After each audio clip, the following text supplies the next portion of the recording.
সবাই কেমন আছেন? বাঙালঘটি জমজমাটি ব্লগে আপনাদের স্বাগত। আজ দেখুন কি মাছ পেয়েছি। এই ভিলেজ থেকে জবের থেকে মাছ নেওয়া স্টার্ট করেছি, দেখছি ভিলেজে না অনেক রকমের মাছ পাওয়া যায়। আগের দিন ওই শঙ্কর মাছ, আজকে দেখুন শোল মাছ। এই আবার শোল মাছ আর একটু চিংড়ি মাছ নিয়েছি। আর এই শোল মাছটা আবার আমার বড্ড প্রিয়, তবে অঙ্কুরও কোনোদিন খায়নি, এর আগে ছেলেও খায়নি, কিন্তু আজকে নিয়ে এসেছি, সবাই তাই খাবে।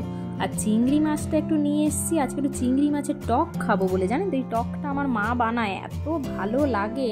আগে তো চিংড়ি মাছগুলো ভেজে নিয়েছি, এবার ওই তেলটার মধ্যেই একটু ফোড়ন দিয়ে দিচ্ছি।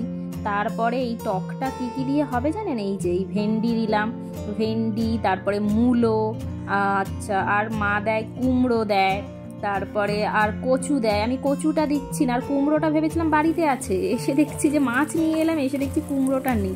আর কচুটা আমি ইচ্ছে করেই দিচ্ছি না, যদি ছেলেও খাবে তো। এর আগে একবার ও কচু খেয়ে মানে সে যে কী বিপদ হয়েছিল, এত সেই ওর গলা চুলকাচ্ছিল, মানে সেই আমাদের দিকে ডাক্তারের কাছে নিয়ে ছুটতে হয়েছিল, এমন অবস্থা হয়েছিল। ওই জন্য কচুটা অ্যাভয়েড করছি, ছেলে টেস্ট করবে বলে। বাকি মূলো, তারপরে ভেন্ডি, আলু, এইগুলো দিয়েই বানাচ্ছি। এই যেগুলো সব ভাজা হয়ে গেছে, এবারে আমি জলটা দিয়ে দেবো। তবে আমি টকটা কিন্তু তেঁতুল দিয়েই করছি, যেহেতু বাড়িতে তেঁতুল আছে, আর এটা তেঁতুল দিয়ে খেতেই বেশি ভাল লাগে। এই যে তেঁতুলের জলটা দিয়ে দিলাম। এরপরে এটা ফুটে এলে এর মধ্যে আমি একটু সর্ষে বাটা দিয়ে দেবো। এই যে দিচ্ছি সর্ষে বাটাটা, তবে এটা কিন্তু অপশনাল, মানে এটা দেওয়াও যায়, দিলে একটু ওই গ্রেভিটা একটু মানে থিকনেসটা আসে, আর না দিতে চাইলে সেটাও মানে কোনো প্রবলেম নেই। এরপরে এই যে চিংড়ি মাছগুলো দিয়ে দিলাম।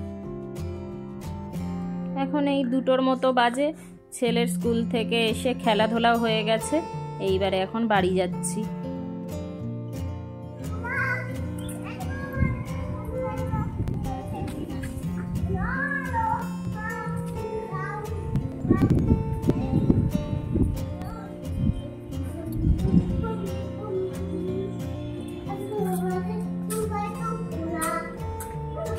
কাম ফার্স্ট, কাম ফার্স্ট। আজকের এই মেনু, একটু দেখলাম ফ্রিজে বাঁধাকপি পড়ে আছে, এই যে এইটুকুই, ওটাকে একটু ক্যাপসিকাম দিয়ে ভাজা করে নিয়েছি। আর এই যে এই শোল মাছের ঝাল করেছি।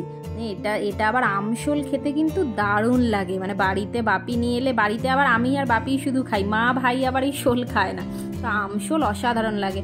আর এই টক, এইটার মধ্যেই কাঁচা লঙ্কা মেখে খেতে যা দারুণ লাগে না। তো চলুন ব্লগটা আজকে তবে এখানেই শেষ করছি, ছেলেরও প্রায় খাওয়া শেষ, আমি এবার খেতে বসবো।